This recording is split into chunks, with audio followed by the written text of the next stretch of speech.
आप देख सकते हैं फिर आज लॉकडाउन जो बढ़ा है, नरेंद्र मोदी जो हमारे देश के प्रधानमंत्री है उसका पुतला आज भारतीय मित्र पार्टी के राष्ट्रीय अध्यक्ष श्री धनेश्वर महतो जी के द्वारा किया जा रहा है। शायद राष्ट्रीय अध्यक्ष जी को न्यूज़ से भी शिकायत है। जैसे कि आप देख सकते हैं Aaj Tak India TV, Republic, News 18, Zee News, ARP News, इन सब के मोदी जी के साथ उन सब का भी पुतला दहन किया जा रहा है। अब हम बात करना चाहेंगे, देख सकते हैं आप कि भारतीय मित्र पार्टी के राष्ट्रीय अध्यक्ष श्री धनेश्वर महतो जी अपने आवास पे फिर से आज 14 अप्रैल को हमारे देश के प्रधानमंत्री श्री नरेंद्र मोदी साहब का पुतला फूंका जा रहा है। आप देख सकते हैं इसके साथ साथ न्यूज़ चैनल का भी पुतला दहन किए हैं। आप देख सकते हैं अपने आवास पे भारतीय मित्र पार्टी के राष्ट्रीय अध्यक्ष श्री धनेश्वर महतो जी। सर, आज प्रधानमंत्री न्यूज़ चैनल पे आए हुए थे, आपको क्या उनसे शिकायत लगा और उनके जो है नाराज़गी आपको क्यों लगा, उसके बारे में सर बताएं।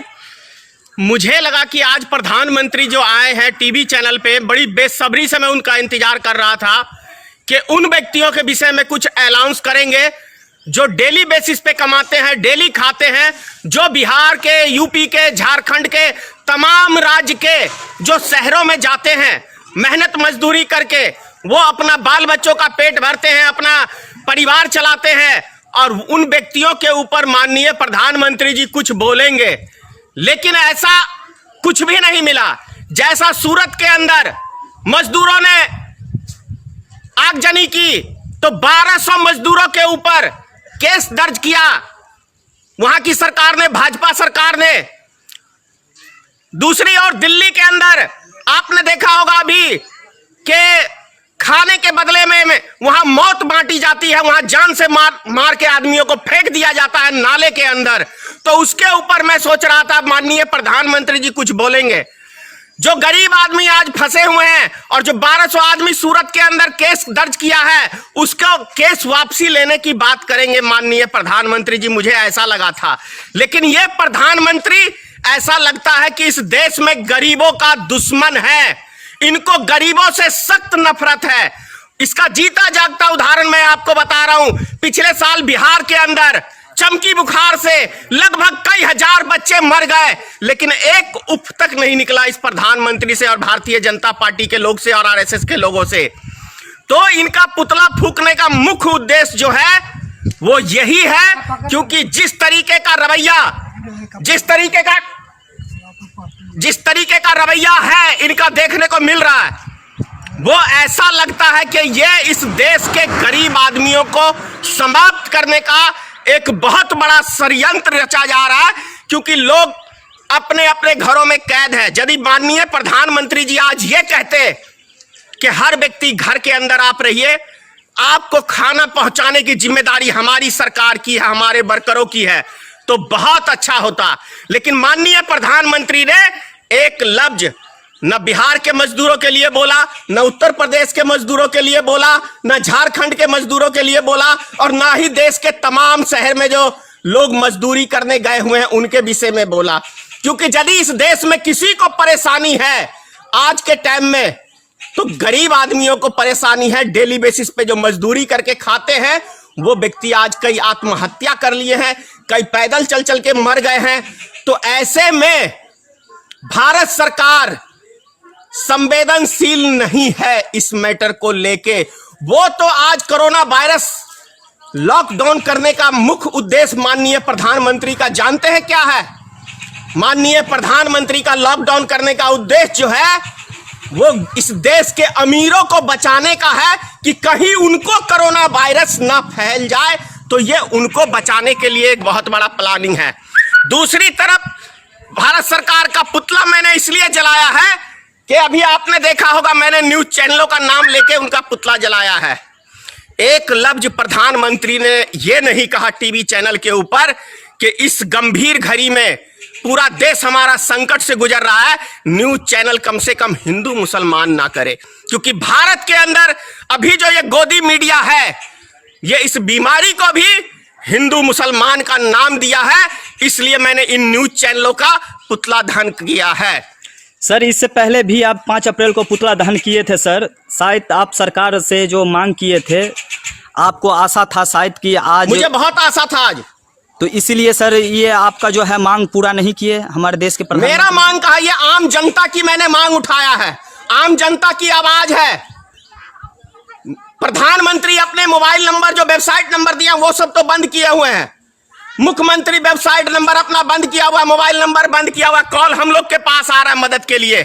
हाँ सर, सुनने को मिला है कि हजारों की संख्या में पूरे प्रदेश से लगभग आपके पास कॉल आते हैं, मदद के गुहार लगाते हैं आपसे। पूरे प्रदेश से ही नहीं, पूरे देश से ऐसा कोई राज्य नहीं है। और सबसे ज्यादा गुजरात से कॉल आ रहा है मदद मांगने के लिए। तो शर्म से डूब मरो ना चिल्लू भर पानी में, ऐसे प्रधानमंत्री और ऐसे मुख्यमंत्री। कहां चले गए आज वो 14 करोड़ भारतीय जनता पार्टी के सदस्य? आज क्यों नहीं वो लोगों की मदद करने के लिए आगे आए हैं? क्या सिर्फ हिंदू मुसलमान पे वोट चाहिए? राम मंदिर पे सिर्फ वोट चाहिए? लेकिन जनता तो जब भूखमरी कगार पे है तो इस टाइम में आपकी हमदर्दी और एहसान किस बात का सरकार कर रही है? अरे जनता का पैसा है, जनता तक पहुंचना चाहिए। और सर जो तमाम प्रदेश के लोग आपसे जो कॉल के माध्यम से मदद मांग रहे हैं सर, उसको क्या कहना चाहेंगे आप? मैं एक चीज कहूंगा, लॉकडाउन तो बढ़ा दिया गया है सर, अब 3 मई तक कर दिया है। जब पेट में आग लगती है तो कोई लॉकडाउन नहीं मानेगा। जब पेट की आग जब भड़कती है ना तो कोई लॉकडाउन नहीं, जैसे सूरत में देखने को मिला। इससे बढ़िया तो सरकार गरीबों को लाइन लगा के, एक बुजुर्ग ने कहा ही था कि एक लाइन लगा के आप सूट करवा दो लोगों को, ना रहेगा बांस, ना बजेगी बांसुरी। वो जो बेचारे सिसक सिसक के रोटी के बिना मर रहे हैं, गरीब मजदूर आदमी, उनको गोली मरवा दो मोदी जी, क्या दिक्कत है? हिटलर के नाम से तो आप प्रसिद्ध ही हो और हिटलर जैसे काम भी करते हो। सर आपके पास तमाम जगह से कॉल आया था, तो आप सरकार से मांग भी किए थे कि पूरे प्रदेश में जो फंसे हुए मजदूर हैं कम से कम 3-4 दिन का मौका देके अपने अपने बाल बच्चे के पास उसको पहुंचा दिया जाए। इनको दुख तकलीफ होगा कैसे भाई? नरेंद्र मोदी की औलाद है, पत्नी है, नीतीश कुमार शादी करके एक बच्चा होके पत्नी होते हुए उस पत्नी को छोड़ दिया, तो ये लोग क्या औलाद का दुख दर्द या देश की जनता का दुख दर्द जानेंगे? योगी आदित्यनाथ वही हाल है, परसेंटेज तो इनकी पार्टी में वही है बिना औलाद के। तो इनको क्या पता क्या औलाद का दुख क्या होता है, उसका सुख क्या होता है, एक पत्नी का दुख क्या होता है, उसका सुख क्या होता है? ये सब क्या जानने का इस देश की जनता का दुख दर्द? ये तो मोदी जी आ जाते हैं फैशन करके एक नए स्टाइल के अंदर, कभी गमछा तो कभी ये तौलिया, कभी वो टी-शर्ट। तो ये लोग क्या जानने गए देश की जनता का हाल? अरे अगर इनके पास हिंदू मुसलमान की बीमारी ना फैलाएं तो एक मत इनको नहीं मिल सकता है। कभी राम के नाम पे, कभी हिंदू मुसलमान के नाम पे, कभी जात पात पे, कभी दंगे करा के, कभी फसाद करा के। सर सुबह सुबह आपके मोबाइल पे सर गुजरात से शायद सुनने को मिला है कि फोन आया था कि मैं आत्महत्या कर लूंगा अगर। जी हाँ, अभी 10 मिनट पहले मेरे पास कॉल आया, जब प्रधानमंत्री का बयान सुना है तो मेरे पास कॉल रिकॉर्डिंग है। कहे तो प्रधानमंत्री जी मैं सार्वजनिक कर दूं कि मैं आत्महत्या करने जा रहा हूं, मजदूर सब कह रहे हैं। मैंने उनसे आग्रह किया है कि आप आत्महत्या नहीं करिए, विपत की घड़ी है, हकीकत बात है। लेकिन हमारे प्रधानमंत्री को यदि एक लफ्ज में कहते कि जो मजदूर जिस इंडस्ट्री में काम कर रहे हैं उसके मालिक को उसको वेतन देना होगा, उसको बैठ के खिलाना होगा, नहीं खिलाएगा तो उसके ऊपर सरकार सख्त कदम उठाएगी। तो 1 मिनट में उन मजदूरों की फरियाद वो मालिक समझता। यदि प्रधानमंत्री जी ये कहते कि जिस मकान में रह रहे हैं वो मकान मालिक उन किराएदार को खाली नहीं करा सकता है, यदि कंप्लेन आई तो उस मकान मालिक के ऊपर हम कार्रवाई करेंगे, तो निश्चित मैं धन्यवाद देता प्रधानमंत्री का।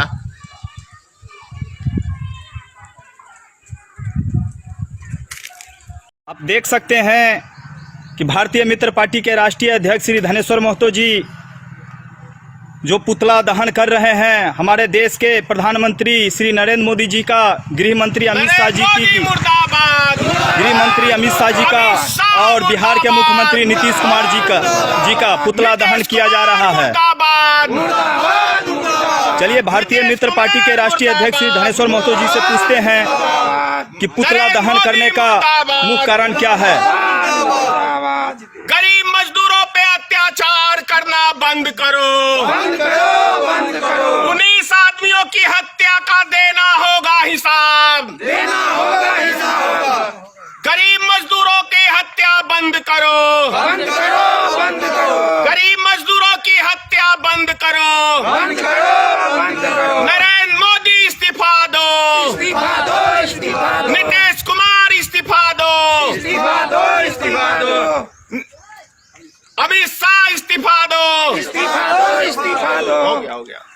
सर ये बताएं कि आज जो प्रधानमंत्री श्री नरेंद्र मोदी जी का और गृह मंत्री अमित शाह जी का और ये बिहार के मुख्यमंत्री नीतीश कुमार जी का आप जो पुतला दहन किए हैं सर, रेल हादसा में जो औरंगाबाद में 16 मजदूर जो कहिए कि बेतहाशा मौत से मर गए, वो दर्दनाक मौत कहिए उनको, आप किसको जिम्मेदार मानते हैं सर? इसका जिम्मेदार कोई दूसरा नहीं है, इस देश का प्रधानमंत्री का गलत नीति है।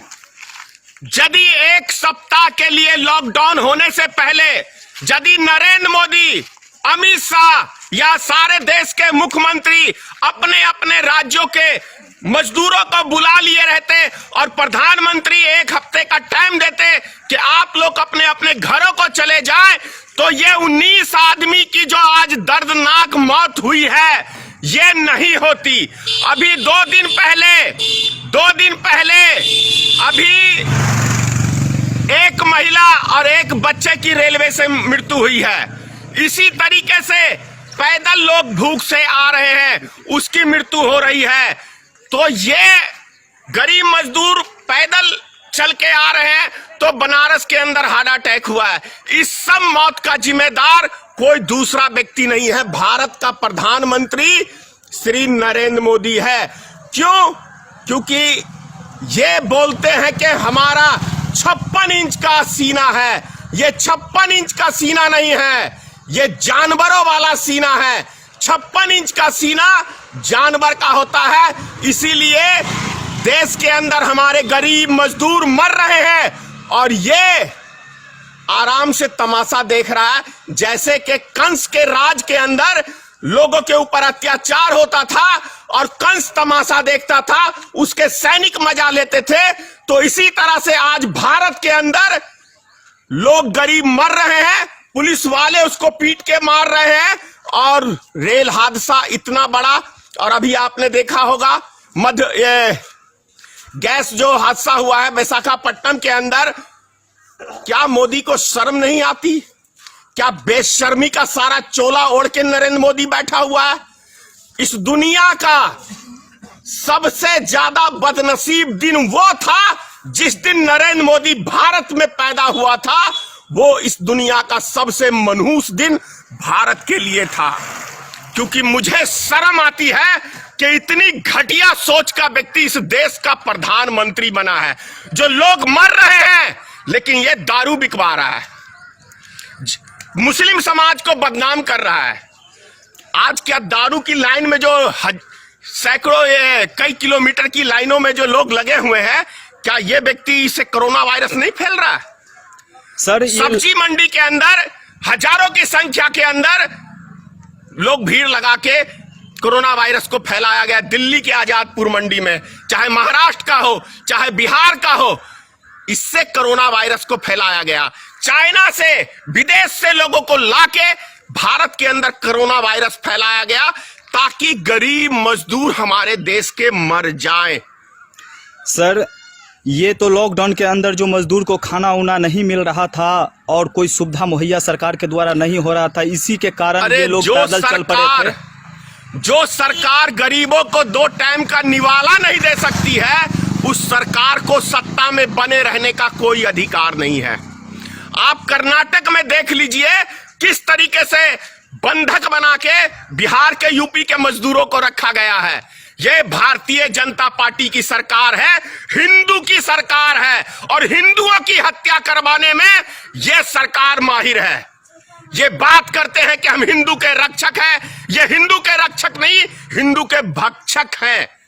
सर जो लोग मर गए हैं, जो मजदूर पैदल चल के आ रहे थे, रेल हादसा में 16 लोग जो मर गए हैं, उसके 16 लोग नहीं है, 16 लोग मरे हैं, टोटल 19 थे। अच्छा 19 लोग। सर उस परिवार को आप क्या कहना चाहते हैं? सर उस परिवार के लिए, 19 परिवार के लिए नरेंद्र मोदी एक जल्लाद किस्म का इंसान पैदा हुआ, 19 परिवारों का घर तबाह कर दिया और पिछले 6 साल के अंदर हजारों सैनिकों का घर उजाड़ने वाला दूसरा कोई नहीं है, नरेंद्र मोदी है। 44 जवान पुलवामा हमले में, केवल 2019 का चुनाव जीतने के लिए नरेंद्र मोदी, अमित शाह ने हमला करके जनता को गुमराह करके और वोट बैंक की राजनीति करने का काम किया है। सर तो ये लोग जो रेल हादसा में जो मर गए हैं उसको तो सर आप क्या कहना चाहते हैं कि शहीद हो गए हैं? भारत सरकार के अगर आंख में पानी है और गरीबों के प्रति हमदर्दी है तो सारे गरीब मजदूरों को कम से कम 1 करोड़ का मुआवजा दे। और ये 5 लाख का जो मुआवजे की बात करे हैं, बोले प्रधानमंत्री आपके जान की कीमत कितनी है? मैं देता हूं 10 लाख, 20 लाख, 50 लाख, 1 करोड़। एक इंसान की जान की कीमत 5 लाख, गरीब आदमियों की और अमीरों की करोड़ों। क्यों? कैसा कानून है इस देश के अंदर? ठीक है सर।